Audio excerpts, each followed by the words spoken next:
আচ্ছা, মহাকর্ষীয় ধ্রুবক জি, এই মহাকর্ষীয় ধ্রুবক জি এর এককটা কি বলতে পারো তোমরা?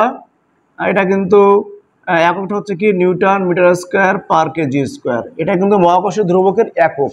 মহাকর্ষীয় ধ্রুবক জি এর একক হচ্ছে কি newton metre square per KG square. এখন যদি বলা হয় তাহলে এর মাত্রাটা কী হয় বলো তো? এর মাত্রা কি বলো তো? এই মাত্রা কিন্তু প্রায় পরীক্ষায় আসে। মাত্রা কি বলো?